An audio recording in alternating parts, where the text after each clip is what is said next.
Hello everyone. I hope you all are doing well and I hope you all are staying safe and healthy. Welcome to the day two of our bootcamp on Azure 900 and Microsoft Azure 900. And today, let me introduce our speaker again. Dilip sir is here, who is Cloud 4 into MCT Cloud certified, Microsoft certified trainer, a cloud enthusiast, and a multi-phase personality having extraordinary experience in cloud world. He will be taking the session now, and this session will teach you how this session will teach you how to clear the AZ900 certification exam offered by Microsoft. And so over to you, Dilip sir. Great, thanks, Lakshit. Hi, all. Good evening. So it's Saturday evening, and I'm sure it's like you might be bored or irritated why this session is on Saturday. But yes, so let's try to make it a bit short today, and let me not spoil your evening plans or anything. So without telling much, let's get started. Um, so please confirm if my screen is visible. Yes sir, it's visible. Great. Okay. Okay. So today we'll be covering. So yesterday we saw about what is the Azure. So we got to know about what is the cloud computing and benefits of cloud computing, different types of cloud services, and so on. Right. So today it's more about entering into Azure. Okay, so yesterday I had just given an intro on the portal and how it is. So we'll be seeing some more details on the portal and so on. Okay, so let today is more specific to Azure services. So yesterday it was more specific to overall cloud computing. Okay, so today let's just focus on Azure. Okay, okay, without wasting much time, so let's get started. Okay, so this will be the agenda for the day. Core Azure core architectural components, the workload products, networking services, the storage services, and database services. Okay, before getting into this, let me just set the expectations on the exam wise too. So exam wise, in terms of AZ 900, they just expect you to know the details, not the details also, just like a headline. Okay, like what does the service do. They don't expect you to go ahead and do some sort of simulations or no. So AZ900, just it's just an entry step of telling what the service does. Okay, so let me just clearing the expectations that okay, there are no labs or anything for this, but yes, I'll be sharing one website at some time, so you can just go ahead. If you have Azure portal, you can just go ahead and explore around the services. Okay, um okay, so let's get started with the concept now. Azure architectural concept. So there are two things, okay, here. So regions and availability zones, subscriptions and resource groups. Okay, so this is the major architectural concepts on Azure. Okay, um yep. Okay, so before this there are some of the like prerequisites. So what are resources? So yesterday we visited this, we'll just revisit on these things again. Okay, so what are, so it's a hierarchical model. Okay, so here if you see, it's a hierarchical model. Okay, so at the top level you have management groups. Management groups, you have probably two subscriptions. In the subscriptions you have all the resource group, and in the resource group you have all the resources. Okay, so this is the hierarchy of any service for in Azure. Okay, yep. So management groups. So basically, let's start with the bottom to up. Okay. So resources. What are resources? Resources are nothing but any services or any instance of any services what you create inside Azure is known as resources. Okay. So in terms of real world example, probably consider you are going and getting some of the hardware components. Okay. So let's just jump back to on premises now. So here in hardware component, probably you go and get a data of external hard disk of 1 TB. Okay, so this external hard disk of 1 TB is known as a resource. Okay, so this is a instance of any services that you create. Next comes the resource group. So what is resource group? So you have n number of resources. Okay, so consider, just let me switch to notepad. Okay, so consider now what happens. You have many resources. Okay, so one is with respect to a storage, one is with respect to some compute operations, one is with respect to some business analysis operations. So in this you have multiple resources. Consider this is with storage, you have one storage disk, okay, and one probably a virtual disk or anything like that, and one hard disk in Azure. And this is with respect to network, you have one virtual network, one virtual network interface, and probably a gateway, okay. And in terms of um data side, you have probably your HD Insight, Databricks, and one database, okay. So this is multiple resources you have. So either you can put everything under one roof, or you can create multiple roofs for each of the resources. What I mean is, basically, for the compute related stuff or storage related stuff, you can put or take all the three resources, put it in one box, okay. Next, all the network related stuff you take and put it in one box, okay. Next, all the data related stuff and put it in one box. So you are ideally not doing anything, right? You are getting a box, you are taking these resources, and you are putting all the related resources or related set of resources into one box. So what do you, so this box is this inside things components is known as resources, okay, that those are instance, and this whole box is known as a resource group. So resource group is nothing but a logical grouping of all the resources what you have, okay. So this is the definition of resource group. um Yep. So after this, let's come to subscription. So subscription is basically nothing but it groups together the accounts. So you have multiple accounts that have been created. So each subscription might be having certain privileges. So subscription is nothing but kind of a grouping. So this is also kind of a logic grouping, but it is more towards the access layer. Okay. So subscription groups together user accounts and the resources that have been created by those accounts. So if you see here, um, there is one account, consider there is one account over here, okay. So these are the resources, and here you are grouping it according to the resource group resources, and this is grouped via subscription. It's considering you can do it via same thing, okay, like uh, um you in Netflix, right? Most of us use Netflix now. So Netflix also you have a subscription. When you have a subscription, what do you tell? I take subscription of probably 800, and 800 subscription provides me four accounts. So it tells that, okay, with this subscription I can create four accounts, and these four accounts can do anything with my Netflix account. So this is kind of a subscription. Above subscription comes a management group. So management groups is basically in terms of account organization level, okay. So this decides what you can access according to the subscription. So consider I create one subscription is for a premium user and one subscription is for a normal user. So premium user can do whatever he want with this account, okay, and normal user he can just access only certain things with this account. So these things, who decides these things? So these things is decided by a management group, okay. So probably consider Hotstar VIP. If you have Hotstar, okay, so they had multiple segments, right? Previously Hotstar VIP, Hotstar Premium, Hotstar Sports. So if you pay accordingly, the user decides according to what he has paid, he can have kind of subscriptions, okay. So this is the job of management group, okay. So next comes the Azure regions, availability zones, and region pairs, okay. So what are regions basically? So consider this resource group, right? This resource group, I have created a resource, this I have created a resource group.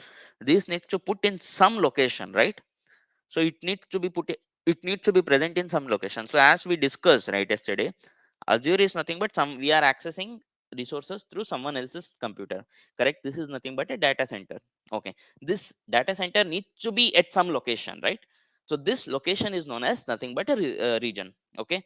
So where you create a resource, where you create a resource group, it's actually put into that particular region, okay. So one region can have multiple data centers, not necessarily that it's just in, like, suppose if I create something and put it into South India region. So South India has Bangalore, Chennai, Hyderabad. So it can be put into all the three locations, okay.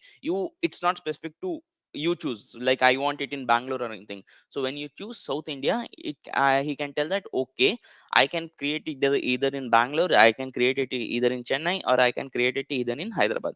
So this is kind of the abstraction layer. So South India is a visible layer for you, okay, and this is kind of an abstraction layer for you, okay.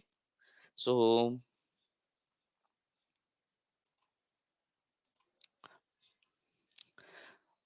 okay, so Azure region, in terms of technical words, Azure region is geographical area on the planet that contains at least one, but potentially multiple data centers, okay, that are nearby and network together with a low latency network. Low latency network means there should be no delay while you access the data, okay. Next, Azure intelligently assigns and controls the resources with each regions and ensure workloads are appropriately balanced.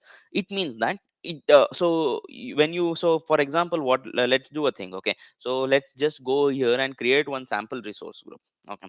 So this is my portal overview. If you see here, this is my subscription, okay. So this is controlled by a management group, uh, and so consider, if you probably, if you anyone of are here are working, they get a subscription from office, correct. So office guy or a office admin is a management group, and thereby, or you consider your college gives you the subscriptions tomorrow, okay, for everyone, okay. So college, that IT guy will be the lab attendant, lab assistant, or anyone, so consider him to be the admin, okay. So he is the one who creates the management group, so he is the management group. So he creates subscription for every one of you. He decides what you can do with this subscription and what not you can do with this subscription, okay. So this is where you can get the idea of subscriptions here. Also for billing also you can use the subscription. So in my further slides probably we have mentioned it, we'll come back to this again. So now what I'll do is I'll just go ahead and create a resource group. So I already have one resource group.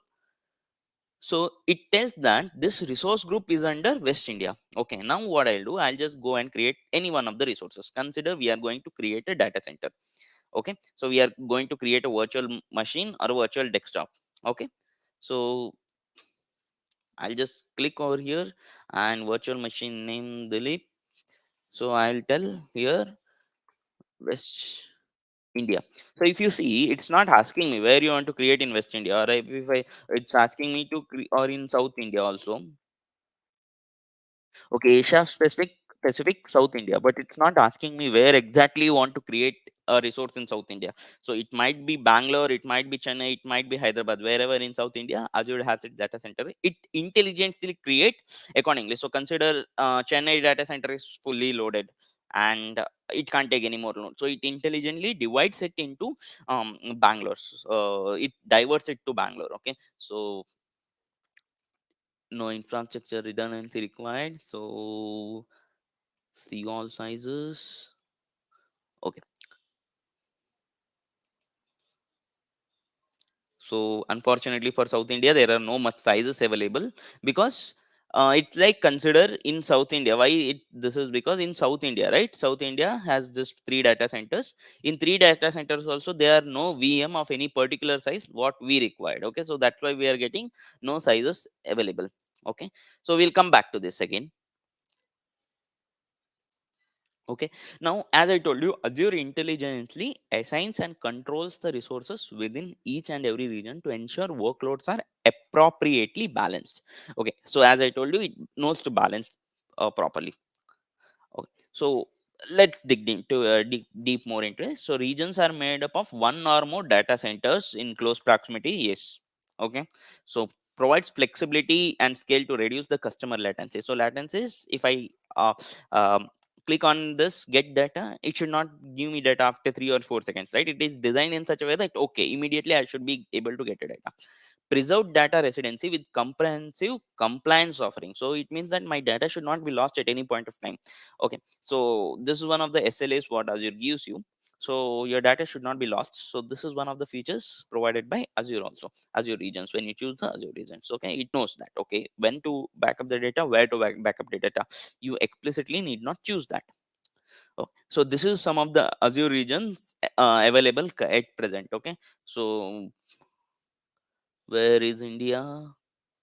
Yeah, So if you see here, India, you have West India, Central India, South India, and all these things are the Azure regions over here. Okay, so you can create your data. So these are nothing but the data centers are somewhere in this particular locations.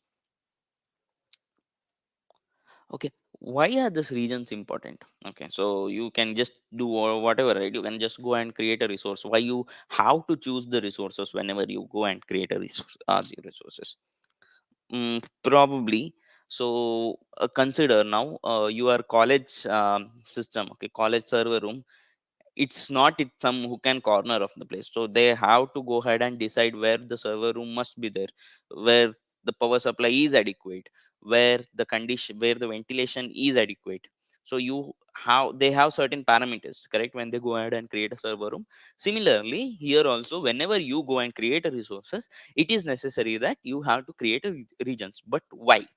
Okay, so one thing Microsoft stands ahead is it has more data centers compared to any of the other cloud providers. Okay, so here with this, it what happens, the it gives the user with more flexibility. Like, okay, my application is close to me. If I have my database in South India, it means that okay, it will not take much time. At least if from America I'm accessing this database, it will take 3 seconds. For me it will take zero point 0.3 seconds. The application is very close to me. Okay, with this, it's better latency. And also, as I told you, the global regions is like the data replication. So as you sign the different policies over regions and price, might be yes, uh, no, because for the resources you don't charge, so it's the common price for everything. Okay, but why different policies over regions and prices? Basically, at times what happens, as I told you, while creating a VM, South India did not have this what I want, the cheapest one. So here whatever it has, the costliest one, I have to go ahead and get it. So here the price varies. In the same times, what happens if I just choose somewhere here, West Europe or anywhere, this the cheapest one might be available. So in that case, yes, price saves something for me. Okay, so if you see here, 652 also is there. So the cheapest one also I can go ahead and get it, but it's in West Europe. Okay, so but it's always recommended that the region is always closest to you. Okay.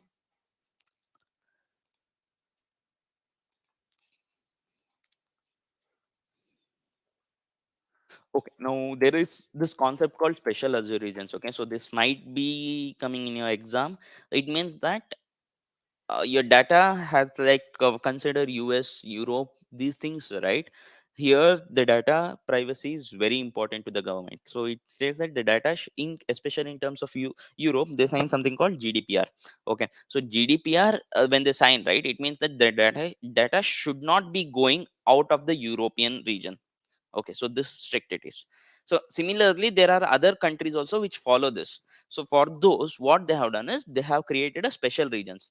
So here, especially, the MOU is signed between the Azure and the government or whoever is creating, and they clearly state in the legal document saying that okay, at any cost your data will not be going out of here, or the data will not be misused. If we know, if the customer knows that okay, data is being misused at any point, they can literally sue them. Okay, so some of the Azure regions are US DoD Central, government Virginia. So if you see, most of the government, for government services, they have created this special Azure regions. Okay, so these regions are available through a unique partnership between Microsoft and 21VNs in China, especially, where Microsoft doesn't maintain the data centers. Okay, same in US. So it's in partnership between Mike. So Microsoft doesn't have its own data center over there because of the data issues. So some company which has the deal with the government have their data centers, and Microsoft keep their data in that data center. Okay, these things are known as special Azure regions. Okay, now availability zones. Okay, so what is availability zones? Okay, so consider, okay, so you have when we told about the Azure regions, right? So where is it? Oh shit, one second, something got messed up.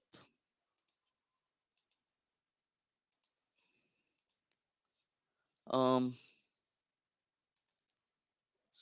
yep. Okay, sorry for the glitch. um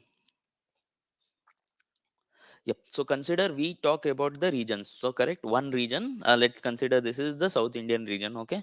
So South Indian region, we have probably three data centers. Okay. So let's take it this one. Let's take it this way. So let's. Okay. So consider this is the South Indian region. Okay. So in this big South Indian region. Okay. So we have considered three data centers: Bangalore, Chennai, and Hyderabad. So availability zones are nothing but your resources are created into these three zones. Okay,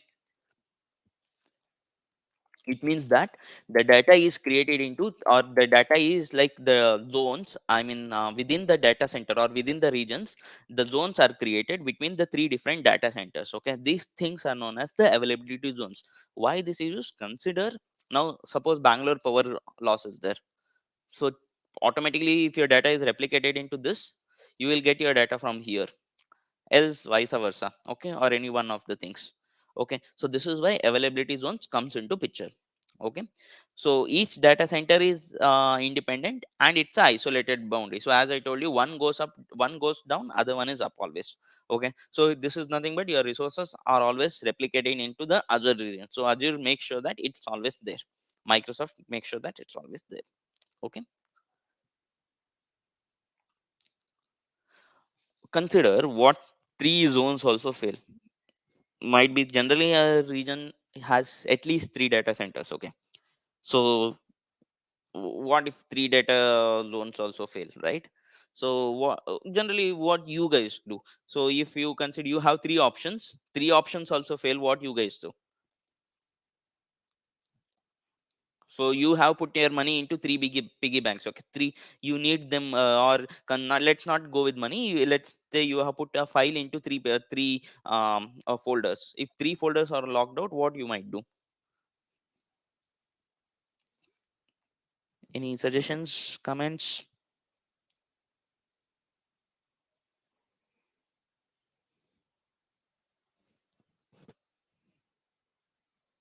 No.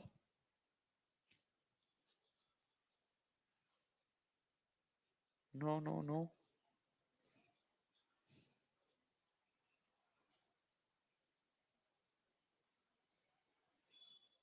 Okay. Um, okay, so I'll tell you. So what happens is, suppose in system I have one file, I need it to be backed up, right? Yep, search a different directory, makes sense. Else what I'll do, I'll just copy this file, one file. If I know that okay, three might be locked out, what I'll do, I'll copy this file in pen drive and I'll keep it into my friend system. Simple. Okay. So in this case what happens, so similar way region pair comes to the rescue. So what is region pair is the same availability zones is put into different data center of a different zone. Okay, so consider you have, I put my data center, I put my region as South India. I'm not sure whether South India fails. So what I'll do, I'll create the same availability zone replica into somewhere in North India, at least a 300 miles difference. Okay. So automatic replication of some services. Again, here it's mentioned that automatic replication of some services. Okay. Prioritize region recovery in the event of outage. Suppose South India is failing, automatically for me primary region will be North India. Okay, updates and rollout sequentially minimized to downtime. So what is this downtime? Okay, consider some update is going on my South India data center. Okay, so in this case what do you do? So user should not get any downtime, right? uh, so in this case the primary region will be mapped to the North India, so that user whenever he's accessing, he'll get the data from the North Indian data center. Okay, so this is something called region pair. So this is the region pair. For example, like North Central US to South and Central US is one region pair. East US, West US. So these things are some of the examples for the region pair. So India South is mapped with India Central. So, Brazil South is again South Central US. Japan East to Japan West. So generally, it's within the same country or the same kind of a mile within the 300 miles of distance. Okay, does the region contains this availability zones? Yes, it does. So if I just go to my, okay, I'll just go. So if you see here, right, so this is if your single VM is there. if you have your availability zones, that is within the region. So this is basically a region pair. Same availability zones is put into different regions. Okay. So yes, so availability zones also are there into the region pairs. Okay, what are the advantages of it? So advantages is, if an extensive Azure outage occurs, you don't know, right, what happens. So we all know that there is a war like situation, in there is a war situation in Russia and Ukraine. So in this case, if there is any outage in the Russian or the Ukrainian data center, then the data should not be affected, right? So people can't really affect for their data outage or anything, right? So in this case, they go ahead and replicate in some other data center. If we are replicating so much of data, isn't it unprofitable? See, ideally the data center is so much big, right? Your data will be really small. Okay. And yes, not every data is replicated, so it's again, okay, so you create a resource based on this resource, right? This based on this resource tier, the data is replicated. Suppose you choose for a basic service, no data replication is not there. Suppose you go for a high end services, then yes, they do give a data replication. So for higher service, higher cost is obtained. So based on this kind of service, what you choose, the data replication is there. I hope I answer your question here. Okay. So yeah, as I told you, planned Azure updates are rolled out to paired regions, one region at a time, to minimize the downtime. Okay. Data continue to reside within the same geographic as it's a pair. Okay. So as I told you, GDPR issues might come or any other thing. So basically here, pair is data is within the same geographical region. So it is not going outside of Europe, it's not going outside of India, or it's not going outside of US. If it's in a region pair, it's within the same geographical region, just a 300 miles of separation. Okay. Yep. So this is the um, a simple diagram of how, or a visualization of how the region pair is there, availability zones is there, and so on. Okay. Okay. So Azure Resource Manager. Okay. So you go ahead and create a resource, correct? So we saw that what is resource and so on. Okay. So here, if you just go ahead and into the this, I'll just go to some of the, so here I'll just go and create a resource of Azure function.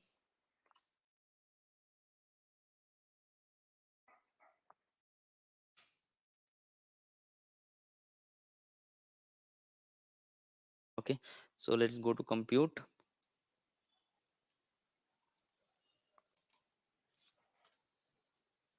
Okay. Function app. So if I create this, right, it will be created for me. Okay. But all these things, it has to go via some backend process, right? So this backend process is handled by something called Azure Resource Manager. Okay. So it's generally known as ARM. Okay. So ARM provides some management. It's kind of a management layer. So consider you raise a request.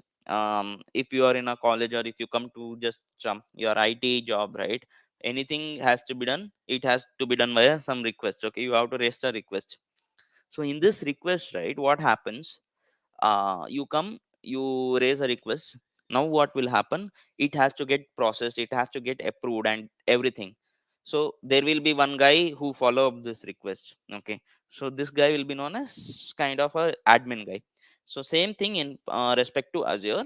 You go ahead and create a resources, this has to be managed by something. This has to process, like take the inputs, validate the input, do some validations, give the output, and so on. It has to create a resource.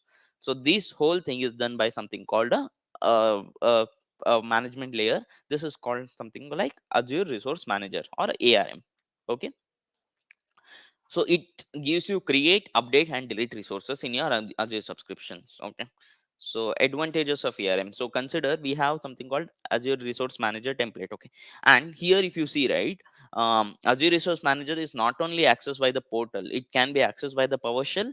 You can go ahead and use Azure CLIs or your REST APIs. Okay. Or you have the SDKs also. So all hit the same endpoint. So you need not worry about the output. So if the output is like it will not vary for one through one mode you hit, it will not create a different thing. Through other mode it will not create a different thing. So all the things, it creates the same output kind of thing. Okay. So Azure Resource Manager, so there is something called template. Okay, here, so template is nothing but a JSON file. So in this JSON file, so if I just show you example, so here, right, this is the JSON file. Okay, so JSON file, this is for creating a VM. So suppose I have to do everything automatically through the automation, what I do, I just copy this, I just go ahead and create a PowerShell script for it, saying that okay, execute this script. In this case, okay, so I think wrong screen is visible. Okay, yep. So this thing, I just go ahead and here I'll tell that okay, execute this through some PowerShell command. Okay, so um okay, so PowerShell client, and I'll just tell okay, .ps1 execute this particular script. So this script has everything that okay, for creation of VM, what and all it requires, and it goes and creates a VM for me through automation. This is one example. um and next, what, sir, could you explain REST client? So REST client is nothing but a REST API. So consider, I'll just go here and tell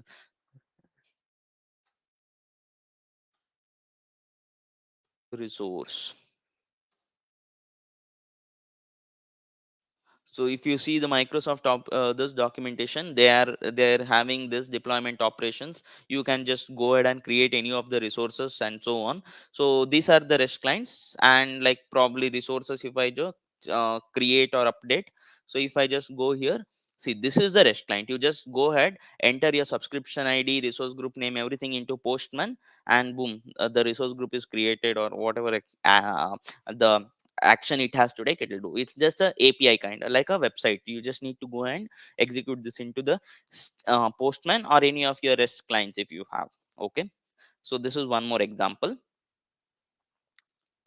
So if you see here, the time saves, and it's more towards the automation. Okay, so next thing, we can deploy, manage, and monitor all the resources as a group. Correct. So if I have a group of resources, group of templates, it can all manage at a single time, rather than going for one particular resource, seeing what the status. No, I'll just go, I'll probably create a client saying that okay, get me the resource of or get me the health of this resource group. Boom, it's there. Okay, so redeployment, yes. So sometimes consider, once deployment fails, you want to redeploy again, you need not go to portal and create all the resources again. Okay, now it automatically redeploys the things for you. You can define the dependencies between the resources. Consider you have two resources, this resource's name A should not be here, or anything like that, dependencies there. You can create these dependencies over here. Okay, you can apply the access control through the ARM, saying that okay, this can be accessed only by certain subscription, this can be accessed only by certain subscription, and so on. Okay, so you can apply tags. So what are tags is basically, consider I have this resource group. Okay, so home default resource group. So I can go ahead and tell tags. Okay, probably this is dev 1, and this is value is uh, important or anything. So based on these tags, I can create a subscription, or I can create a subscription rule saying that okay, don't allow anyone like XYZ email to access this particular resource group. This is very confidential for me. Or even in terms of billing, for this billing, you can just do divert it to some other email ID. So these things also can be done with the ARM. Okay, so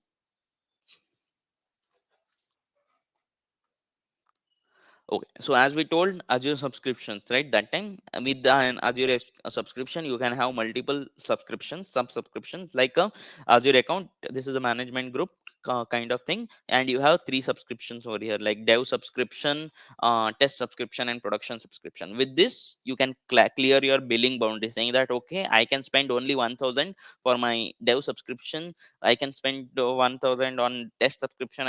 I can spend 5,000 on the production subscription. So you can create a billing boundary, access control boundary. So what is access control boundary is basically saying that consider production should not be accessed any by one by the dev team. So I can just create this, and I can access only three. I can create three email IDs, and I can tell that okay, only these three emails can access the production subscriptions. Okay, so there are two types of boundary: billing boundary and access control boundary.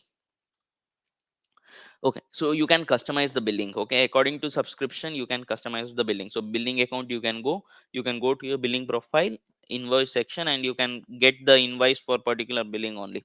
Okay, so each invoice section is a line item on the that shows the changes occurred in that particular month. So you can just segregate the invoices according to the subscription. So where to get that? Just go to your portal. Okay, and go to this. So if you just go to cost management over here and billing, so you can see here what are the billing scopes and invoices. So this for my subscription, what the invoices, if it's generated, and so on. Okay, so here you can see here, since it's kind of a MCT subscription, you don't have really any default payment method or anything, because I really don't pay for it. Okay, so payment method, if you have selected any payment method like auto debit and all those things, you can set. So billing scopes, you can do it. So consider I add one scope. So I am the only one in this account, so all the billing scope is with respect to this account. Okay.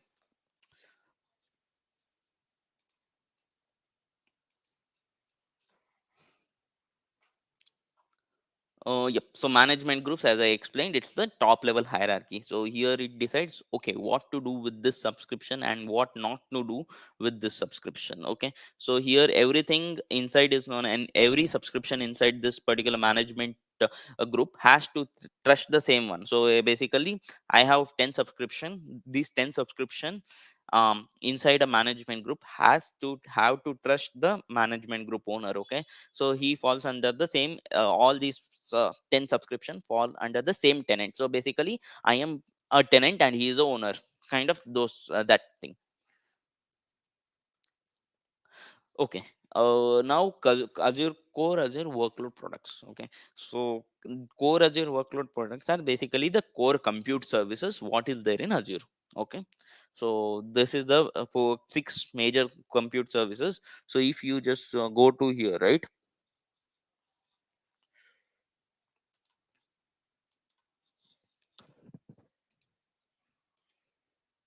If I just choose compute, so these are the six core, kind of the core Azure services whatever is there.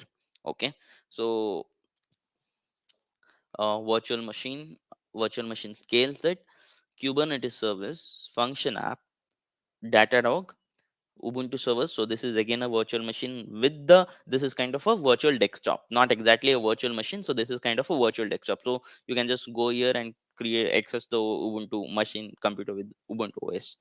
Same virtual desktop with the Linux CentOS. So here you have, see, these are different types of virtual desktops. Okay, and this is the Windows desktop. So these are the core Azure services. Okay, so yep, let's get started with the other core workloads.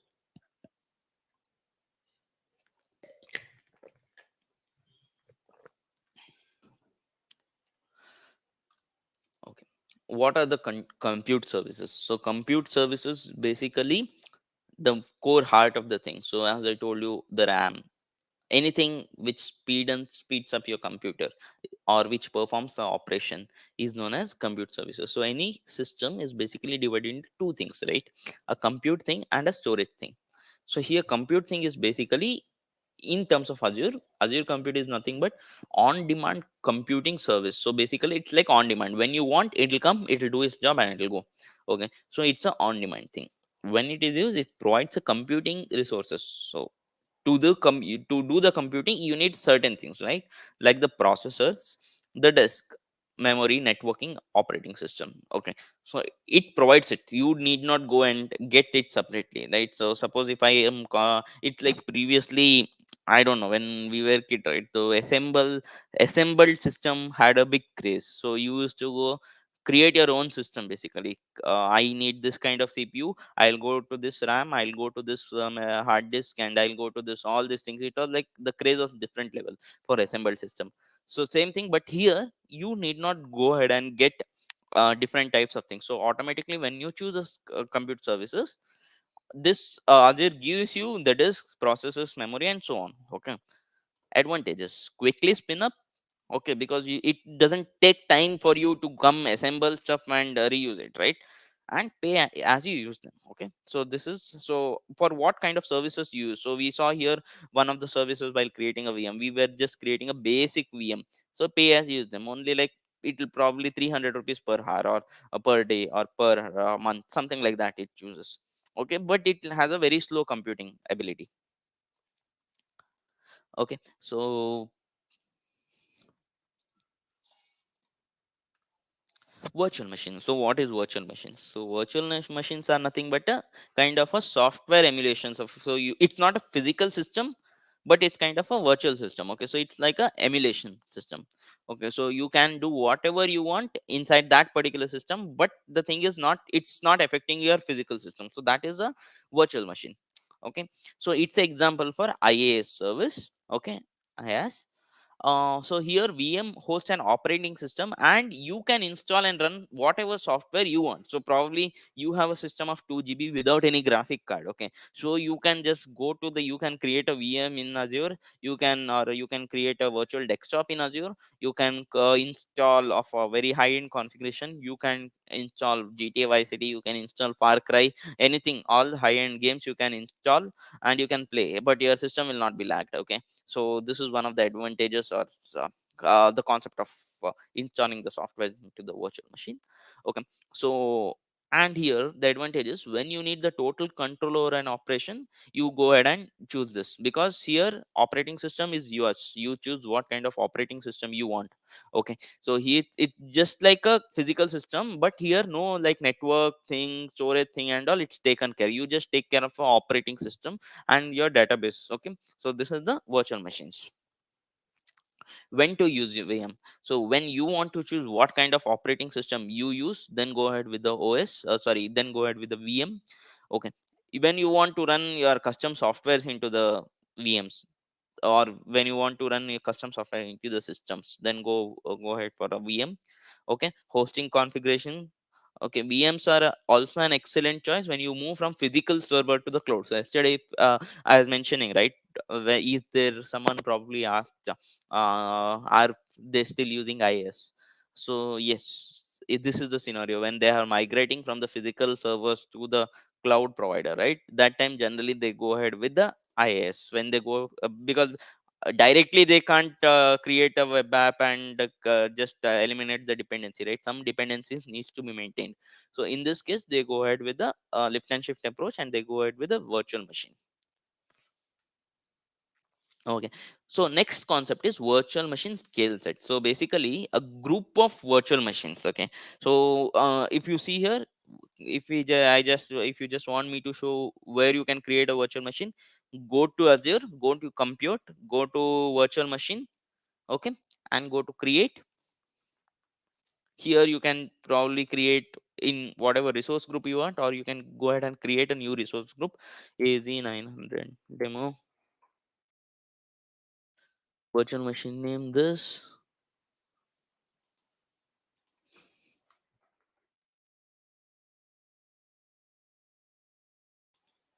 No infrastructure redundancy required. So someone asked, right, data replication, is it costly? So see here, I choose that no infrastructure redundancy is required. So it means that the infrastructure need not be copied into different zones. Okay, I'll choose that.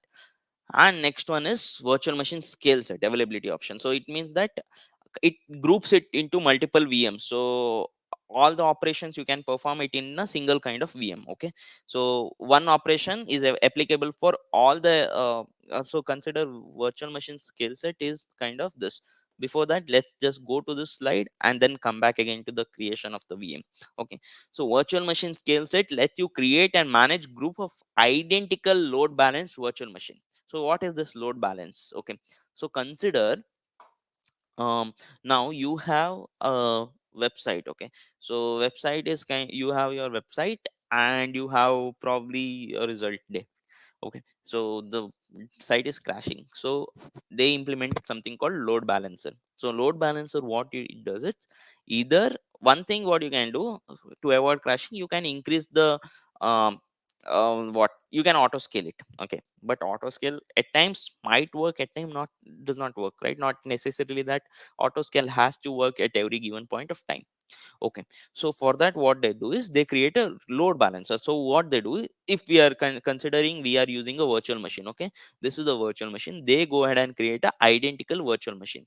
So whenever the user is putting the load right to this, it knows, okay, my load is more, I can't handle it. So load balancer, so it knows, it distributes the load accordingly. Okay, so this is nothing but a load balancing. Okay, so now what happens, you need to manage this when you are applying the load balancer, right? You need to manage this. So how to manage this, this is known as virtual machine scale set. Okay, here again your computing power might be increased at once, so you have 3 to 4, not bigger organizations might have 10 or 15 identical virtual machines. So they can't go at each time apply the auto scale rules, right? So it really takes time. So for what it tells is, okay, I will apply the scaling rules for a top level, it should apply for every machines inside that. Okay, so this is something known as the virtual machine scale set. With the virtual machine scale set, you can build large scale services for areas such as compute, big data, and container. So hundreds, thousands of machines is there. You ideally you can't go and create one machines, right? In that case, in big data or anything. So one machine, one top level operations to apply for every bottom level operation. So that is known as virtual machine scale set. Okay. Yep. So let's come back here and let's choose this for now. So either this distribute VMs across zones. No, I don't want this. I neither want the availability set. So I don't want my infrastructure to be replicated elsewhere. Okay. So if you see here, this is my security type. This is my image. So image is nothing but an operating system over here. Okay. So now what I'll do is if you see here, this doesn't have any this. So what I'll do, I'll just choose the different location of America, South America, and let me see what and all the prices are there. So these are the prices available. Okay, so the cheapest one probably here is this. Okay, and if you see here, it's a general purpose, one virtual CPU, 1 gigabytes of RAM, and 2 disk. Okay, so maximum input and output operations per second is 320. Okay, temporary storage kind of a like what do you call, the RAM or anything is just not a RAM, a temporary storage, a different temporary storage. If you have, it's like a 4 gigabytes and so on. Okay, so this is the BS1 type. I'll choose this. I need to create a username and password. So Dilip is a username and password is.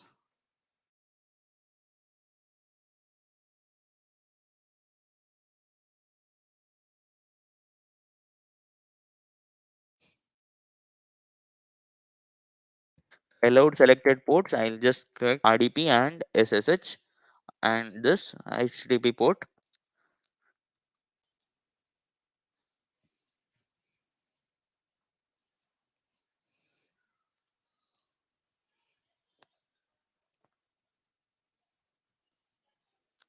So if you see, this is costing me 1.2 rupees per hour. Okay.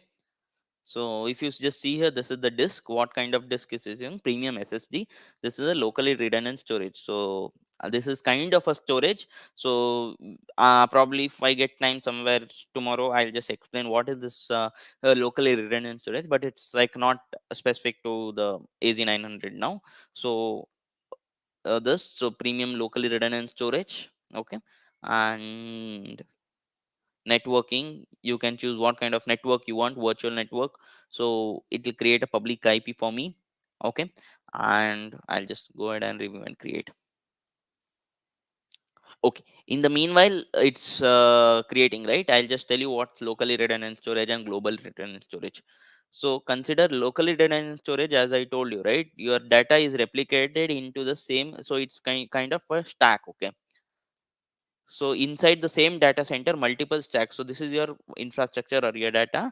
So here you see this, in the inside the same data center, multiple data is, or three data is replica sets of data is created within the same data center. So this is the locally redundant storage. Next is comes a zone redundant storage. So zone redundant storage is basically within the same zone, as I told you, South Indian zone or a region, okay, multiple data centers are created. Okay, multiple racks are created or multiple data replicas are created. Okay, so this is something known as a zone redundant storage. Okay, can multiple users use the same virtual machine? Yes, definitely. So if I just create it, right? Is it not created? Strange. So how to access this VPN? I'll show you. Probably then you will get a better idea, Varun. So if you have, right, you have your portal, what you can do is you can create a VM. Okay, you can connect to it. You can, so to connect to a VM you need a remote desktop connection. Okay, so you can just enable the RDP in your system. Yes, you can through to SSH also, else you can do it to RDP. This RDP file you can share it with multiple people, and they just need to enter the username and password so they can connect to it. Okay, so SSH is also one of the way to connect to the VM. So if I just see my resources being deployed, okay, we'll jump back to it now. Okay, before this app service. So VM is something where the operating system choice is theirs, yours, right? You need to maintain the operating system. Okay, so app services basically you need to quickly deploy your application. You are not bothered about the OS or anything.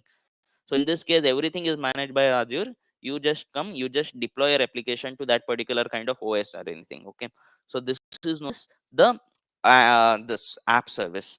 Okay. So when to use app service is basically generally API models is based on app service. It's like host web apps, the background jobs, the mobile backends. In this case, you go ahead and use the app service when you have your all the REST APIs in the place. Then go ahead and use the app service. Okay, so here basically you just need to worry about what kind of programming language you are using. Rest everything is taken care by the uh, Azure. Okay, so app service supports Windows, Linux, and enables the automatic deployment from the GitHub. Okay, so these are the advantages of app services. So this is a PaaS service. So here you just focus on API logic, and Azure just takes care of the infrastructure. Okay, so yes, advantages of this is basically fully managed platform with built-in infrastructure. You don't need to go ahead and create anything. Built-in CI/CD integration and zero downtime deployments. Okay, one more thing, so it's basically when you create an app service, right? You when probably if you just see one of my DevOps videos here, I just deployed a web app and CI/CD I just configured some basic things. Okay, automatically the CI/CD pipeline was created for me. Okay, integrations with the virtual network and ability to run in isolated and dedicated environment, that is also do. So you can create it with the virtual network and so on. Okay, so increase developer productivity with tight integration. So basically Visual Studio Code and Visual Studio do provide very better integration to create it with the deploy the your application to app service. Okay, reduces the downtime. Okay, and minimizes the risk for app updates. So if you see app updates, you just need to go and redeploy it. So downtime is very low. Okay, so achieve high availability with SLA, and so SLA is 99.95%. So 0.05% is a chance of thing getting breakdown. Okay, so let's get back to this, and our VM should be created now. Yes, so if you see here, these many resources are created when I created a VM. Okay, so some of the resources are virtual network. Okay, virtual network is nothing but um, a VM should be accessed through this network. I can configure it. So with only through this particular network, I need to configure it. Then I need to go with the virtual network. So virtual machine, a public IP address for this VM. So every computer has its own IP, right? So a public IP address to this, and the network security group, a network interface. So all the network incoming and outgoing network has to pass via this network. Okay, and the disk. Okay, so how to connect to this VM? So you just need to go to this VM. Okay, and how to connect is basically go ahead and here connect. So you have the option here to connect it with the SSH, RDP or Bastion. Okay, so currently I'll just go, because SSH is way too simpler. I'll just go to RDP file. I have downloaded one RDP file here, if you see, right? So I'll just click on this, connect to it. So I just got a pop up to enter my credentials. So I'll just give my name and password, and I'll just do okay. It just asks me some more pop up here. Yes.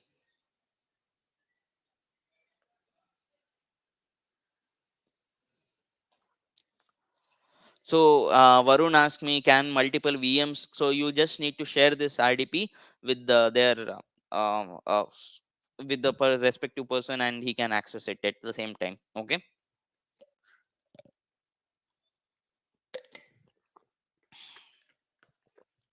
So here you see. So this thing is known as a virtual desktop for me. Okay. So either by this method you can create a virtual desktop, or you can just have a dedicated Windows 19 data center, as we saw there, and create a virtual desktop. So virtual desktop, as you saw here, it's like a uh, desktop only, but I'm accessing it virtually. So here, if this is again a basic one, right? If you just go ahead and create a high end one, you can just install any top games and all those things. So if you see, this is bit lagging here. Okay, so your system performance won't really affect it. Okay, so if you see here, this is the system, but actually it's not my system, it's a virtual desktop. Okay, so this is the concept of virtual desktop. Okay, so I'll just disconnect this for now. So now if you see right here, many things were created for me. So now what I'll do, I'll just go ahead and create a web app. Okay, so if I want to do my like deployment to the like create a website inside a VM, what I'll do, I'll create it locally, put this files, put the DLLs or the jar files inside the VM, and then deploy it, then give to customer, and there's a headache, right? So to minimize the effort, what I'll do is, yes, one more thing. How to access the VM is basically, suppose anyone else, if you want to publish this and someone else want to access the VMs, so there is this public IP. You can just go. So currently there is no any public this anything like any logic hosted. So you can just go ahead and copy this public IP and use it. Okay.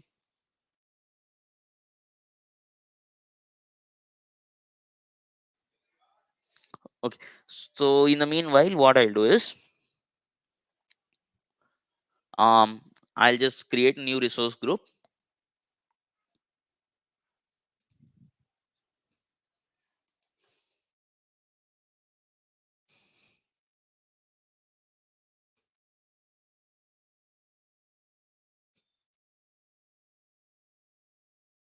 I created it. So here I'll create a web app. So let's just compare the difference between the virtual machine and the web app. Okay.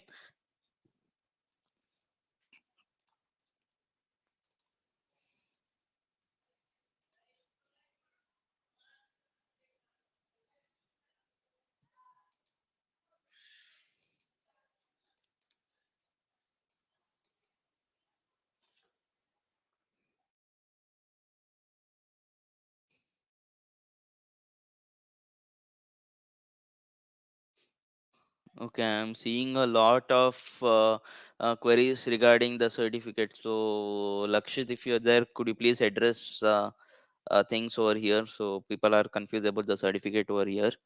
So Lakshit, if you're here, just can you please clarify on the certificate part?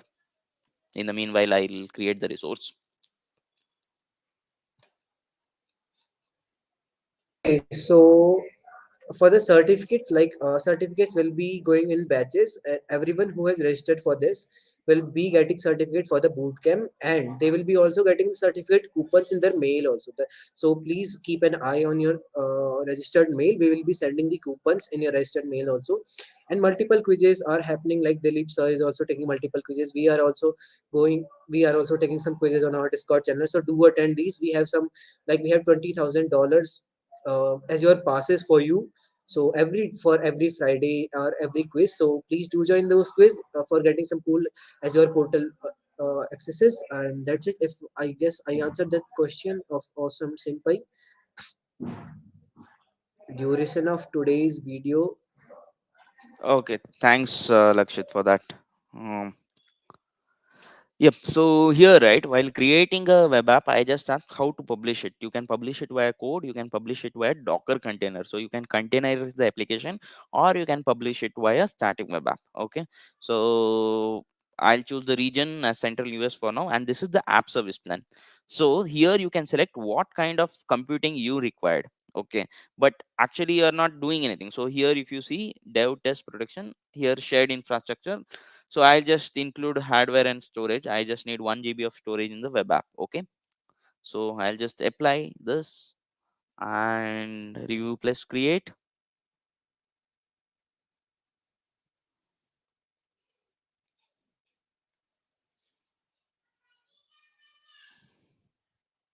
Okay. And I'll create it. So yeah, so this here VM site can't be this because there you see when we created a VM, right, there were some networking rules, there were the networking ports created. So we need to go and configure networking ports at that. It should allow all the incoming ports, all the incoming requests from certain ports, and disable certain ports and all those things. So those rules needs to be configured. Hence, VM is kind of bit headache in terms of configuring. Okay, so if you see AZ900 web app, here my resource is being created, so it's faster compared to VM. One thing. Biscuits.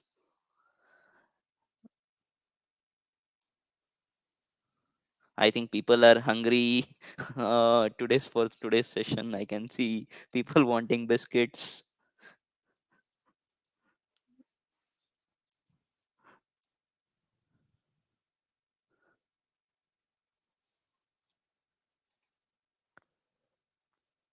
Yes. So Janesh has, yes. So not necessarily that you need to have a DNS. So I'll just show you once it's deployed, right? I'll just show you how the DNS is created for you. But yes, you can host it with the custom DNS also. But Azure by default it gives you a DNS too. Okay, I'll just show you once it's hosted. Let's just compare the differences, and I'll show you what is created when you have gone when you have created a web app. Okay. So if I just see here this web app, so I'll just go to home and daisy 900 web. So there, if you see, there were multiple things that were created for me, right, when I created a VM. But here, see, it's just two things. It's just an app service planner application inside. So if I just go to my resource over here, right, so here a web app is created for me. Okay, and this is the DNS, you see. So I didn't go and get any DNS. So if you just anyone of you also can access this, you can get the same response what is here. Okay, so publishing is also very simple. I'll just write some random code into the code of .NET, because I have chosen something called the code is from .NET. So I'll just go to Visual Studio. I'll just create a .NET application, right click and publish it. I can publish my application into this. So it's that simple. So web app is way more simpler compared to VM. Okay, so DNS also you can just go get your custom domain also. It should work.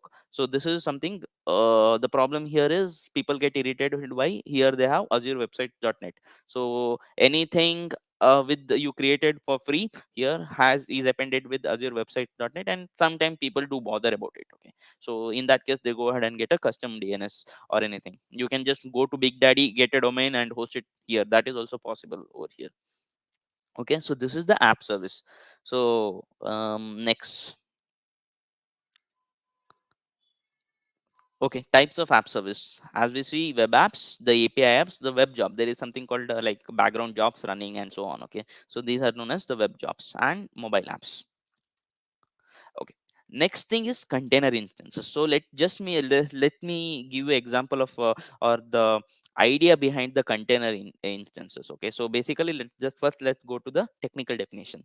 So main value proposition of a Azure container instance is that you can right away deploy containers to it. So what is container is basically, um, And here you need not maintain any environment on like this and operating system and anything. Need not do anything. You just go create application into container, host it, that's it. Okay, benefits: run a container without managing services, because container really don't rely on the service. Okay, increase the agility with container on demand, scale up, scale down, you can do that. Okay, deploy containers to the cloud with unprecedented simplicity and speed. Right click, deploy it to cloud, that's it. Okay, secure application with hypervisor isolation. So there is always the hypervisor, right? You can isolate it. Okay, so the concept behind container, I think most of you know, but let me just go ahead and do it here. Okay, so consider you have a VM. Okay, so you have a VM over here. So this is a VM. Okay, so now what happens is I have my one application over here. Okay, yeah, app one. So this app one has certain dependencies. So this requires this software. Okay, this requires this database, and this requires something else. Great, works fine, working fine. Now some other requirement comes into place. This is app two. Okay, this is app two comes here. Okay, so here app two has some other software too required, some other database, some other thing. Okay, now what happens is this software clashes. So it tells that if this software is there, I will not work. This software is there, I will not work. They clash. So one of the application breaks and VM fails. Okay. Next what? So what they do is they go ahead and a concept called containers. So in this container, application 1 and application 2 will be running. This will be running side by side, but application will 1 will not know that application 2 is running, and neither application 2 will not know that application 1 is running. So this is the concept of container. So best example for container is Docker. Okay, so Azure container instances, why it comes Docker Hub, right? If you see here, Docker Hub. So every containers you can put dockerize your images and put it here. Okay, the problem here is it's public. So if I just go ahead and search for Linux repository, it should be there. So it's a public thing, unless and until you go ahead and pay for it. It's so here, right? So see here, this is the Docker Hub example. So if I just see here Linux container or anything container, so these are like a image. Okay, container is nothing but a whole thing. So anything that is run inside a container is known as image. So Docker Hub is one of the best place to store the images, but here the problem is it's public. One thing, if you want to make it private, you need to pay for it. Okay, as you told, okay, you have our subscription, you pay for us, why you go for Docker Hub? You come to us, we'll create you a container instances such that you can come, you can make use of the services, you can host your images as a private images. Okay, so this is the concept of the containerization. Okay, so how to just do that? If you just go to the portal, where is my portal?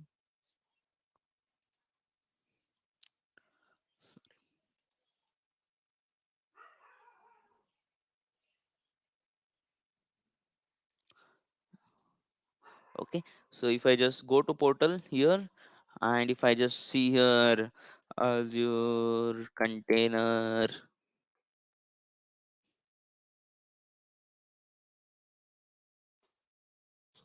let me go to create resource, compute. You have your container service? No. Yep, containers. And you can create a container instances over here, or container registry.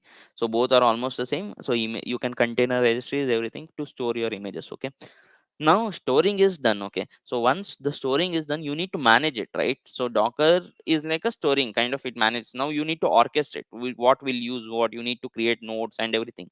To manage this, Kubernetes coming to picture. Again, Azure provides us the same services. It will tell, okay, need not go elsewhere, I'll provide you the Kubernetes services also. So it is one of the main Kubernetes services. So here why it is used: deploy and manage containerized application more easily with the fully managed Kubernetes service. So let's not jump deep into the Kubernetes and so on. Okay, so AKS offers serverless Kubernetes, okay, as a integration continuous integration environment for CI/CD experience. Okay, advantages. These Yes, Kubernetes is used for orchestration. Perfect. So accelerated application development, supports agile project management, better security, ease of deploying to application for effective resource utilization. you can run this particular thing in any environment or anything, okay, not specific to environment specific, or you can deploy anything like not specific to a language specific or anything. You can deploy it anywhere, you can run it anywhere. Okay, so using only resources that is needed, not everything. Okay, so that is the concept of AKS. And where you find the AKS, you just go to this compute Kubernetes service. Okay, this is the AKS, Azure Kubernetes service. Okay, so here you need so many things. You just need to configure all these things, node pools, authentication, and so on. So this is where this is into the compute section. Okay, so yep. So virtual desktop, as we saw there, access your desktop and application from anywhere. So I'll just create a virtual desktop for you. You just need to download that RDP, connect to it, and boom, work on. Now, so it has predefined application and so on. You just go and choose whatever application you want. So this is the idea of virtual desktop. Okay, so benefits and features deliver. So here in terms of Windows 10, uh, you are not really bothered about the Windows 10 licensing. Already, if you see, the Windows 10 came up. So same thing, probably Windows 11 comes up. You really don't go ahead and create any Windows 11. You don't need to go ahead and get the Windows 11 application. So Windows, it's all, it will come here. You can directly use it. Probably some cost will be more, but yes, that's fine. Better than buying a this. So built-in intelligence security, deploy and scale in minutes, reduce the cost, because you are not going so here one more advantage what it gives is, if you have a license, right, don't install it. One thing you can do is install it in your laptop. Else what you can do is, for like suppose virtual machine cost is 1000 rupees per month. If you are having your own license, BYOB, okay, you get your own license and put it into virtual machine, your cost will be somewhere around 600. Okay, so you can reduce the cost in that way also. Okay, now next let's come to Azure networking services. Okay, so Azure networking services is nothing but like a overall picture of networking. What are some of the networking services? So this is more of a definition kind of thing. Okay, so Azure virtual network is basically enables Azure resource to communicate with each other over the internet on a premises network. So it means that, so consider, okay, I have my Azure resource one. So consider I have my VM. Okay, VM one, I have my web app one. Okay, web app. Okay, and I have my database. So over the internet, VM should access the database, sorry, web app, and that web app should access the database, and it should give the result over here. Okay, or it should give the result over here, and like this. So here over the internet it should communicate, right? So for this, it should have, it should not be like public IP. It should not be like, it should communicate over this. It's like data issue. So it should happen over a certain specific boundary. So this boundary is known as a virtual network. Okay, next, private network is basically between these two. Like consider there is one server on premise over here, or virtual network over here, there is one on premise over somewhere else. Okay, between these two, when you are sending data, it should be encrypted, right? So this encryption is taken care by virtual private network gateway. Next is Azure Express Route. It's basically kind of extension of virtual private gateway. Okay, yeah. So Azure Virtual Network, as I told you, enables Azure resources such as VMs, web apps, and databases to communicate with each other over the internet and within your on-premises client computer. So on your client computer, you do all these things, but your IP is not exposed. Neither it makes use of your IP. So within the virtual network only, all the things happens. Okay, so you can think of an Azure network as a set of resources that links other services. So as I told you in this diagram, right, it's set of services that links the other resources. Capabilities. Some of the capabilities include isolation. So isolation of you, all the resources are there. It's isolated under one environment. Okay, communication over the internet. Okay, communication between the Azure resources. On premises resources you can communicate with those two. Filter network traffic, you can probably filter it. So if you see one of the IPs, if we entered, right, it give me the site can't be read because it's filtering the network IP. So it's saying that, okay, my IP is so and so, you should not access to this network with so and so IP. Okay, so this is the filtering of network. As I told you, connect multiple virtual network. This is the capabilities. Okay, next, Azure VPN gateway. As I told you, encrypted tunnel. So basically here, encrypted tunnel is there when you want to send data from one virtual network to other virtual network, or you want to communicate between two virtual network and one local on-premises data. At any point of time, you need not expose the data what is there. So it should be encrypted. Okay, encryption at rest, what we call. So sorry, not encryption at rest, encryption at transit. So data should be transit when data should be encrypted when you are transiting it. So this is taken care by Azure VPN gateway. Okay, so traffic is encrypted while traveling over the untrusted network to prevent the eavesdropping. So basically, they ping in, or they there are some hacking methods, right? They just ping in, or they just get what's being transited. So all these things are prevented using Azure VPN gateway. Now let's come to storage services. So network services, it's all about this, like three things. Okay, so yeah, once again my mouse is stuck. Yep. So express route. What is express route is basically it tells that. So consider you have your private connection. Okay. So between now this private connection is between your local network and your Microsoft cloud. Okay. Now you need to establish a connection between this. So in this terms, you go ahead and use a express route. So probably consider like you have a computer network and you have a partner edge. So basically it establishes connection between the local private, okay, local private network and on premises. So it's like extension of a VPN gateway. Okay, now Azure storage services. So Azure storage services, there can be three types of storage services. One is disk storage. When we created a VM, right, if you have observed, where is this VM?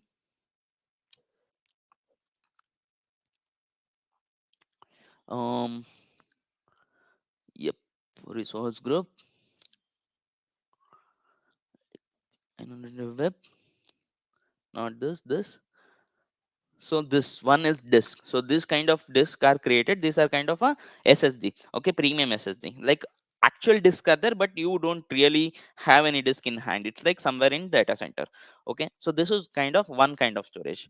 So next kind of storage is the container storage or blobs. So blobs are nothing but binary large object data, right? So there might be terabytes of data or terabytes of logs coming in. You can't really store this into disk. It's like consumption of memory.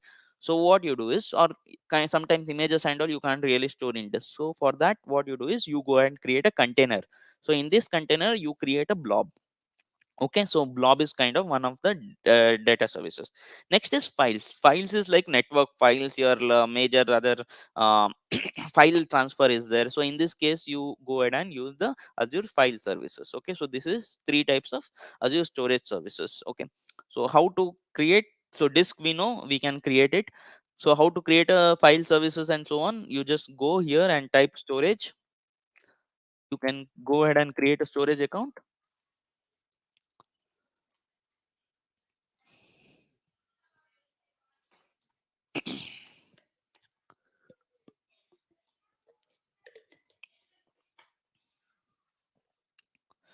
Storage account name will be blob access.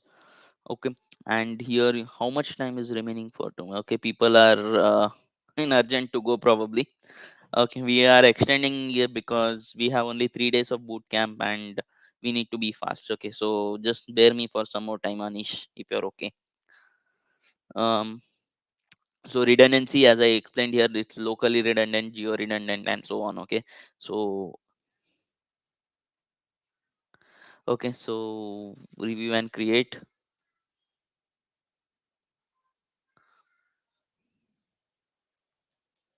Okay, it's almost done. We'll be just completed in probably 5-10 minutes. Just bear me for 5-10 minutes more.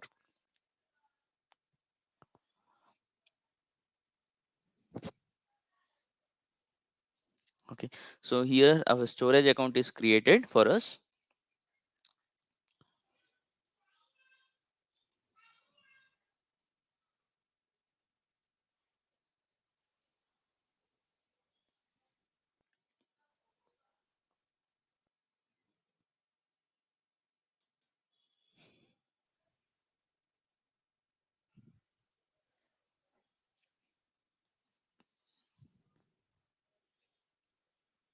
Okay, let's wait for a minute. Yeah, our resource is created. If I just go to this storage account, you see here I have my containers, I have my tables, I have my file shares, so I can add my files and all things here. This is containers, the blob what I was talking about. So I'll just go ahead and create a container saying that okay, test container, and private, I'll give a public access now, private no anonymous access. Okay, I'll let it be this, or blob read only access. I'll create a container. So container is nothing but a logical groupings of all the blobs what you create. Okay, so tests here, I'll just upload one of the images or anything here. So I'll just go here, and probably what I'll do is I'll just add one image. So this image is uploaded. Now if I just go to the details of this blob, right, so this URL is there, anyone can take this URL and copy paste it, because I have given it anonymous access, anyone can go and use this. So I'll just go to one more incognito here, and I'll just paste it here. So the image is being here. Okay, so this is how you access a blob. Okay, so this is one way, because here we are giving a anonymous access, it doesn't mean that it's not secured. Okay, if I give it as an anonymous access, I'll get as a resource not found, and you need to go through certain authentication process to access this resource. Okay, um okay, so Azure storage access styles are three types. Okay, hot, cool, and archive. Hot is basically you have a blob, you are accessing it daily. Okay, so in this case, you choose it as a hot access style. Cool access style, probably you use this particular data once a month. In that case, you go ahead and use for cool access style. Okay, archive is you don't use it at all, but you need that data. Then go ahead and make it as an archive tier. So cost wise, hot access storing is cheap, but sorry, accessing is cheap but storing is costly. Okay, here hot, a cool access storing is cheap but accessing is costly. Okay, and archive, basically when you want to access something in archive, right, you need to convert it to either hot or cool tier. Okay, so this is the concept of storage access tiers. Okay, I'll definitely share it, Tulika. So these are some of the database services which are available in Azure. So one is Cosmos DB. Cosmos DB, why it's advanced? So before Cosmos DB, let's just cover the other three. SQL database is basically Microsoft Server. So Azure database, it's telling that okay, you need not store the database. Instead, what you can do is you can create database within my environment. You can just access this database. Okay, so you just need the probably you can need MySQL. I think Oracle SQL you can use, MySQL server also you can use. You just need to enter the credentials and connection strings once you create a database. But all the data is stored within Azure. You just so all these client what I can tell, accessing mechanisms are there. No, these are just the interfaces to access, but the data is stored in Azure. There are four types here. So Cosmos DB, SQL database, MySQL database, and PostgreSQL. Okay, so these are the four types of database with which you can store in Azure and provided by Azure. But most widely used this Azure SQL database, but because this is given by Microsoft. And one more thing is Azure Cosmos database. Why this is, this provides multiple APIs. So probably if you guys once you complete AZ 900, if you guys go to DP 900, you can read more about these databases and why these databases are used really, and so on. Okay, um, but for now, most widely uses SQL database, Cosmos DB, then Postgres also. It's according to business needs. Okay. Yes. So that's it. We are done for today, and finally, guys can have a good sleep. Any questions we have? We'll just wait for 2 minutes, and we'll address some questions if you have, if you guys have any. Else we can end the presentation.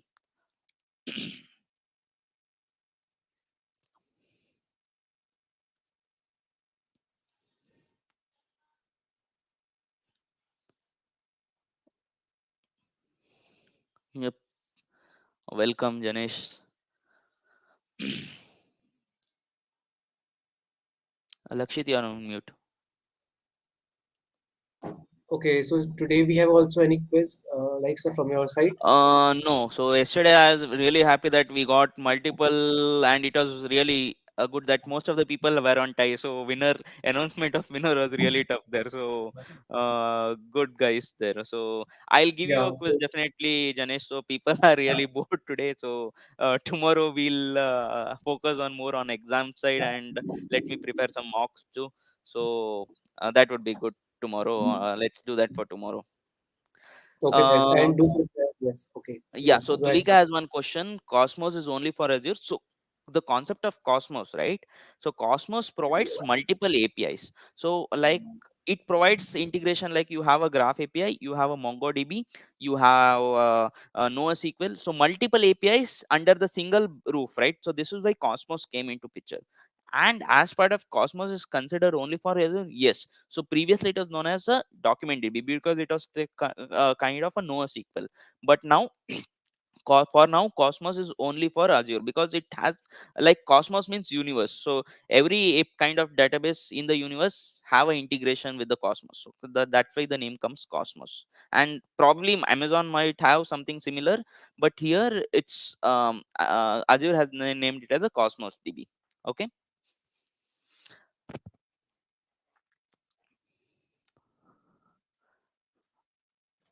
Okay, so the last thing is, guys, do prepare for just do prepare for the last day quiz, 4 day quiz. We have amazing swag, Microsoft swags for the last day quiz, and do join our Discord channel. I'm sharing the Discord channel link over here. Do join our Discord channel. We have multiple quizzes in multiple times, like 7 p.m., 8 p.m., and likewise, and where we give some an RCB fan here, share presentation. So Okay, how shall I share it? Yeah, Mohit, I am okay, a RCB fan, so just do drop the link in the private chat. I'll share okay, in the comment. I'll drop it there. Okay, great, sure. Thank you. Bye bye. Have a nice day. Yeah. Okay. Yes. So right now, there is a private chat in the right side of this. Yeah. So can I upload it as attachment, or I need to upload it somewhere? 1 second. So home. Okay. So where is private chat? Okay, I'll upload it somewhere, and I'll upload it to Blob, and for it will be accessing for some more time. So let's make use of the technology, and just give me a moment. I am just uploading the quiz. Sorry, not a quiz. Okay, till then, let me answer PPT. Dinesh question. We get swags after this whole course. Yes, you will be getting the swags and Microsoft certificate coupons even, and you will be getting only if you will attend all 3 day boot camp, and there will be a quiz on the 4th day of this boot camp, and the questions will be from the syllabus that Dilip sir has covered already. So do attend all the days, and you will be getting top winners will be getting swags also from Microsoft. Anything else? Any else doubt, guys?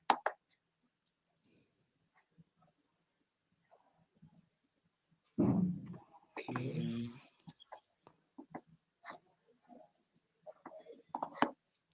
uh, Try to access this. If you are able to download it, then fine. Okay. It's giving me some error. 1 second. Okay, so I just need to figure out some other way to, because I'm not able to share the link here because it's in my local system. So I'll just mail it Okay. to you, Lakshit. So you can just pin it Yeah. over here in this YouTube, in this video. Then that would be good, I Yes, think. yes. Perfect. Yeah. Perfect. We'll do that. Okay, great then. Yeah. In the worst case, we will just share the link tomorrow session if it is not Yes, yes. possible. So Yeah. what we'll do is, else tomorrow all the three PPTs what we have covered, we'll be uploading it in one place. So that would be good, I feel. Yeah. Yeah. Perfect. Perfect. Yeah, Okay. that's perfect.